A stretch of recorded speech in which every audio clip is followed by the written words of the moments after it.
ಬಂದದ್ದು ನಮ್ಮೆಲ್ಲರಿಗೆ ಒಂದು ಸಂತೋಷದ ವಿಷಯ. ಈಗಾಗಲೇ 30 ವರ್ಷಗಳಿಂದ ನಮ್ಮ ಸಮಾಜದ ಅನೇಕ ಹಿರಿಯರು ಮತ್ತು ಮುಖಂಡರು ಹೋರಾಟವನ್ನು ಮಾಡಿ ಈ ನಮ್ಮ ಮಾದಿಗ ಸಮಾಜಕ್ಕೆ ನ್ಯಾಯ ಸಿಗಬೇಕು, ಮೀಸಲಾತಿ ನಮಗೆ ದೊರಕಬೇಕಂತೇಳಿ ಅಂದ ಅನೇಕ ಜನ ನಮ್ಮ ಹಿರಿಯರು ಈಗಾಗಲೇ ಮೊದಲು KB ಶಾನಪ್ಪ ಸಾಹೇಬರು, D ಮಂಜುನಾಥ್ ಸಾಹೇಬರು ಈಗಾಗಲೇ ನಮ್ಮ ಸಮಾಜದ ಸಲುವಾಗಿ ಹೋರಾಟ ಮಾಡಿ ಈಗಾಗಲೇ ಅವರು ನಮ್ಮನ್ನೆಲ್ಲ ಬಿಟ್ಟ ಅಗಲಿದ್ದಾರೆ. ಅವ್ರನ್ನೂ ಕೂಡ ಈ ಸಂದರ್ಭದಲ್ಲಿ ನಾವೆಲ್ಲರೂ ನೆನೆಸಬೇಕಾಗ್ತದೆ. ಇಲ್ಲಿ ಸುವರ್ಣಸೌಧದ ಮುಂದೆ ಕೂಡ ನಮ್ಮ ಸಮಾಜದ ಮುಖಂಡರು ಹಿರಿಯರು ಎಲ್ಲರೂ ಹೋರಾಟ ಮಾಡಿ ಪೊಲೀಸ್ ಲಾಠಿ ಎಟ್ಟು ತಿಂದ ಈ ದವಾಖಾನೆಯೂ ಕೂಡ ಎಲ್ಲರೂ ಅಡ್ಮಿಟ್ ಆದ್ದು ಕೂಡ ತಮ್ಮೆಲ್ಲರಿಗೂ ಗೊತ್ತಿದ್ದ ವಿಷಯ. ಸಾಕಷ್ಟು ಹೋರಾಟ ಮಾಡಿದ ಫಲವಾಗಿ ನಮ್ಮ BJP ಸರ್ಕಾರದ ಹಿಂದಿನ ಮುಖ್ಯಮಂತ್ರಿ ಸನ್ಮಾನ್ಯ ಶ್ರೀ ಬಸವರಾಜ ಬೊಮ್ಮಾಯಿ ಸಾಹೇಬರು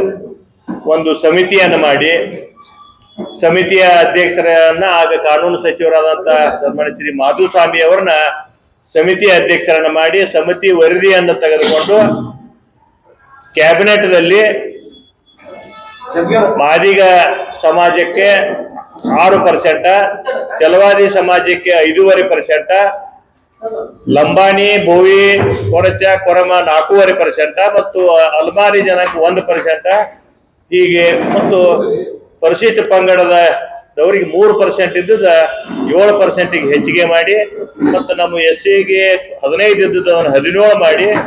ವರ್ಗೀಕರಣ ಮಾಡಿ ಅದನ್ನು ಕ್ಯಾಬಿನೆಟ್ನಲ್ಲಿ ಅನುಮೋದನೆಯನ್ನು ಮಾಡಿ, ಆಗ ನಮ್ಮ ನೀರಾವರಿ ಹಿಂದಿನ ನೀರಾವರಿ ಸಚಿವರು ಸನ್ಮಾನ್ಯ ಶ್ರೀ ಗೋವಿಂದ ಕಾರಜೋಳ ಸಾಹೇಬರು ಕೂಡ ಕ್ಯಾಬಿನೆಟ್ದಲ್ಲಿ ಇದ್ದ ಅದನ್ನ ಅನುಮೋದನೆಯನ್ನು ಮಾಡಿ ಕೇಂದ್ರಕ್ಕೆ ಕಳಿಸಿಕೊಟ್ರು. ಕೇಂದ್ರದಲ್ಲಿ ಕೂಡ ಕೆಲವೊಂದು ತಿದ್ದುಪಡಿ ಇರುವುದರಿಂದ ಅವರು ಸುಪ್ರೀಂ ಕೋರ್ಟ್ಗೆ ಕಳಿಸಿ ನಮ್ಮ ಈಗಿನ ಪ್ರಧಾನಮಂತ್ರಿ ಸನ್ಮಾನ್ಯ ಶ್ರೀ ನರೇಂದ್ರ ಮೋದಿಜಿಯವರು ಕೂಡ ಆಗ ಅದನ್ನ ಸುಪ್ರೀಂ ಕೋರ್ಟ್ ಕಳಿಸಿ ಅದನ್ನ ಸುಪ್ರೀಂ ಕೋರ್ಟ್ದಲ್ಲಿ ಈಗ ನಿನ್ನೆ ಗುರುವಾರ ದಿವಸ ಇದೇನ ಈ ಸದಾಶಿವ ಆಯೋಗದ ಇದು ಒಳ ಮೀಸಲಾತಿ ಅನುಮೋದನೆಯನ್ನು ಮಾಡಿ ಆಯಾ ರಾಜ್ಯದ ಸರ್ಕಾರದ ರಾಜ್ಯಗಳಿಗೆ ಅದನ್ನ ಅನುಮೋದನೆ ಮಾಡಲಿಕ್ಕೆ ಏನು ಒಂದು ಆದೇಶ ಮಾಡಿದಾರಲ್ಲ, ಅದಕ್ಕೆ ಬಹಳ ಸಂತೋಷ. ಸುಪ್ರೀಂ ಕೋರ್ಟ್ಗೂ ಕೂಡ ನಾವು ಧನ್ಯವಾದನ ನಮ್ಮ ಈ ಮಾದಿಗ ಸಮಾಜದ ವತಿಯಿಂದ,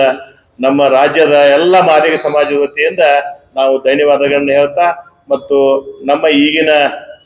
ಪ್ರಧಾನಮಂತ್ರಿಗಳಾದಂಥ ಸನ್ಮಾನ್ಯ ಶ್ರೀ ನರೇಂದ್ರ ಮೋದಿಜಿಯವರಿಗೂ ಕೂಡ ನಾವು ನಮ್ಮ ಸಮಾಜದ ವತಿಯಿಂದ ಈ ಮಾಧ್ಯಮದ ಮುಖಾಂತರ ಅವರಿಗೆ ಧನ್ಯವಾದಗಳನ್ನ ಹೇಳ್ತಾ,